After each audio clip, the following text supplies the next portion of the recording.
Nintendo Australia is welcoming its 25th anniversary and throwing a big celebration party at the headquarters in Nintendo Australia. The party attendees includes Australia-based employees and several executives from all over the world. The party is supposed to be filled with fun and excitement. However, it turned out to be a disaster with lots of unexpected mishaps. We, Yoshi Consultancy, are hired by Nintendo Australia to analyze the issues and give recommendations in light of managerial psychology perspectives for the management team at Nintendo Australia. We have analyzed each member's personality using the Big 5 personality test. The key characters associated with the identified issues will be further discussed in details in the issue analysis section. Tom Enoki, the Managing Director of Nintendo Australia. Tom has poor emotional intelligence, and he suffers when something does not go as planned. Liam Mayer, the Head of Marketing. Liam is low in openness. Some Machiavellianism is shown in his personality. Molly Noor, the Head of Sales. Molly shows low emotional stability for being reactive. Molly further exhibits dark triad traits such as high narcissism and psychopathy. Frank McCoy, Head of Finance. Frank seems to have high emotional intelligence and could be an introvert. Nancy Carlson, Head of Human Resources Management. Nancy shows high neuroticism and withdrawal from situations. However, she has high agreeableness as she shows care for others. Ben Lowy, Head of Localization. Ben is an extrovert and low in conscientiousness. Reggie Fils-Aimé, President and COO of Nintendo America.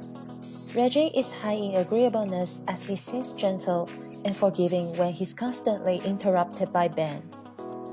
Shuntaro Furukawa, President of Nintendo Japan. Shuntaro is an extrovert as he seems comfortable in a social setting and enjoys attention from the crowd. Stefan Boll, COO and President of Nintendo Europe. Stefan seems to have high emotional stability and he transmits confidence in his speech.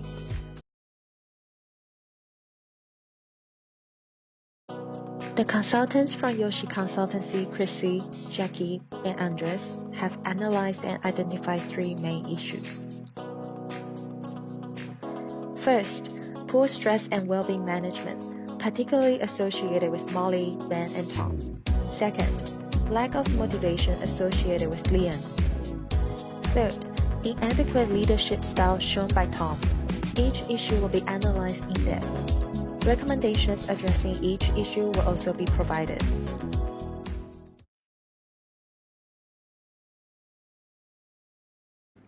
As evident from the case, Molly, Ben, and Tom are experiencing different types of stress at work. For Ben, he is facing stress both at work and home. To start from Molly, being a perfectionist, she tends to take up more jobs at work. According to Frank, she fixes group errors from time to time. Oftentimes, marketing and sales department are required to work closely to deliver a business result. Liam seems to have very little passion and low motivation at work. Given that he works closely with Molly, he has shown a social loafing attitude by not delivering quality work, and Molly ended up fixing the errors for Liam.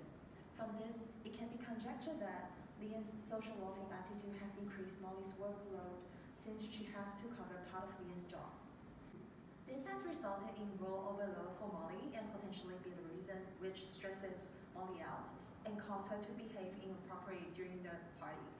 Moreover, Molly's behavior at the party shows traits of counterproductive behaviors, namely political deviance, as she kept on gossiping about Ben's behavior during the speech and his alcohol substance abuse problem.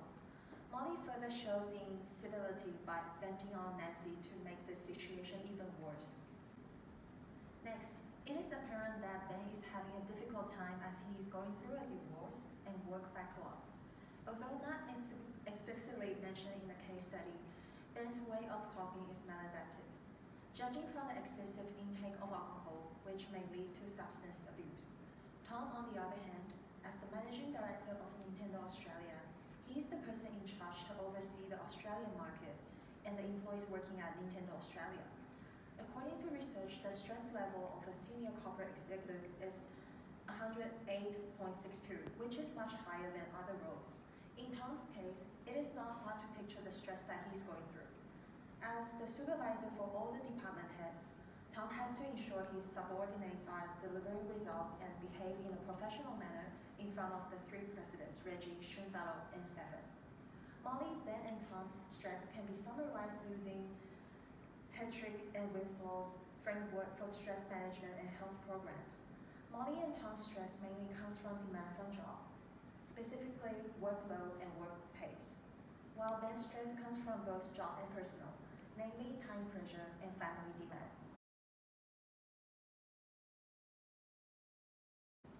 Three short-term recommendations tailored for Molly, Ben, and Tom will be introduced. A weekly event report should be made available for Molly and other employees at Nintendo to anonymously post their concerns and complaints. In some instances, employees' job dissatisfaction actually enhance creativity at work, which ultimately benefits the organization. This may work well in Nintendo as Nintendo is in an industry where creativity is heavily valued. For Ben, he needs greater flexibility to deal with his personal matters at home. Therefore, we recommend offering flexibility program to Ben for 3 months. During the 3 months, Ben will be given the flexibility to work from home or decide his own office hours as long as he commits to the weekly total work hours. We expect Ben's work performance to enhance once his personal matter is resolved. As for Tom, Tom will be entitled to an extra off days of 2 days for him to go on a short getaway to recharge his body and mind after the stressful party with executives from other countries. In the long term, we recommend Nintendo Australia to introduce a well-being program that benefits all employees at the corporate level. Subsidies will be allocated to every employee for them to spend on fitness, membership, or holiday expenses.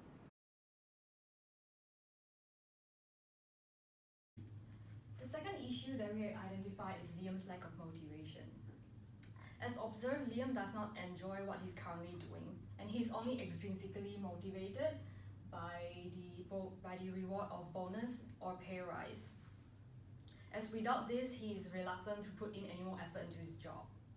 This is in line with the self-determination theory that says that activities that are not interesting to that person requires extrinsic motivation. According to Ben, Liam did not take any risks or initiative when it comes to his work, and he continuously just produced the same work over and over again. These are the descriptions of a person who is low in openness according to the Big 5 personality traits. It was found to study that a link between openness and creativity became stronger when a person has strong extrinsic motivation. However, seeing as Liam is low in openness, this is the opposite for him, as the extrinsic motivation of the reward is not enough to encourage him to be creative.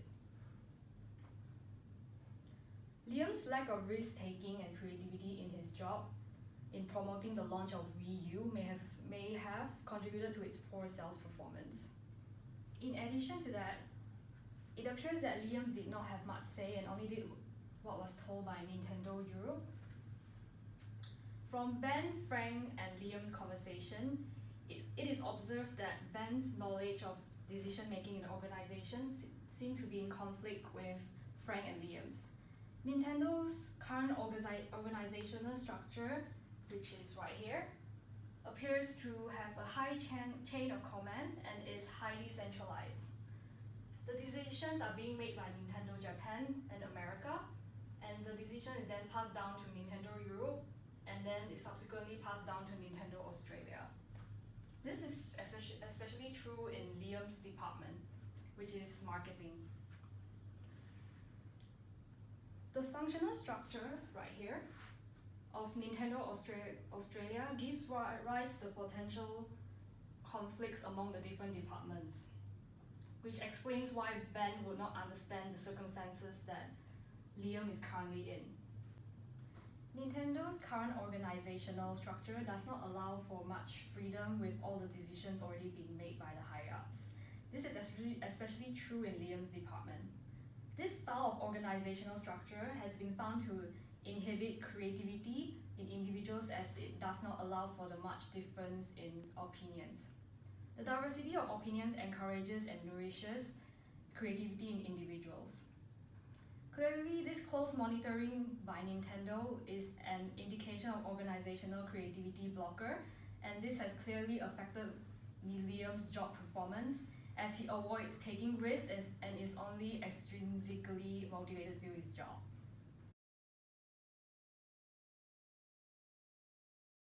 For this issue, we at Yoshi Consultancy would encourage Liam to communicate this problem to Tom and negotiate with him to give his department more flexibility and freedom. Tom, as a managing director, has the authority to bring this problem up with Nintendo Europe. In addition to that, the short-term recommendation will be for Liam to undertake creativity training. As mentioned before, he seems to lack creativity when it comes to his job. This training would enhance his current creative skills, which would enable him to come up with more innovative ideas for his job. It has been proven that creative training does have a positive impact on individuals as they are more likely to generate and implement ideas at work. In the long term, we would propose a restructure of Nintendo's current organizational structure, as the current structure may be more suitable for a more stable environment, but this is not the case with the industry Nintendo is currently in. The gaming industry is dynamic, and in order for Nintendo to keep up, they need to strive to change.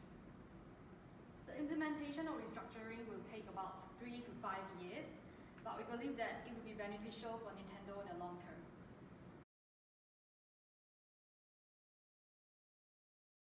Analyzing Tom's interaction with his team members, especially towards Molly, Ben, Fran, and Liam, Tom's title gives him legitimate power, and he uses both this power in a coercive way, as he intends to pose punishment to his team when he sees that his group is behaving inappropriately in the party.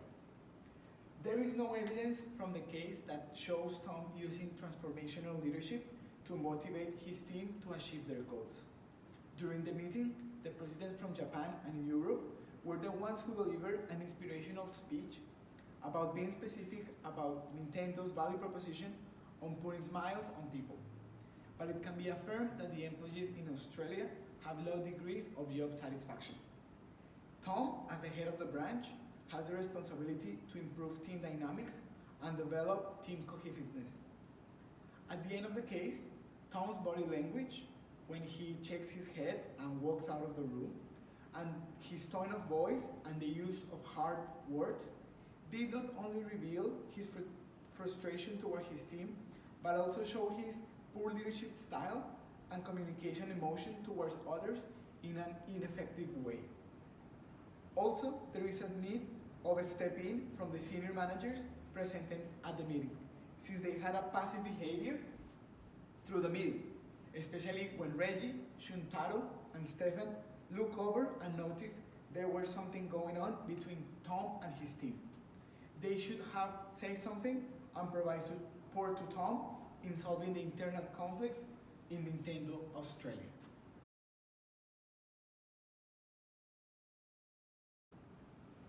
As a senior consultant for Yoshi Consultancy,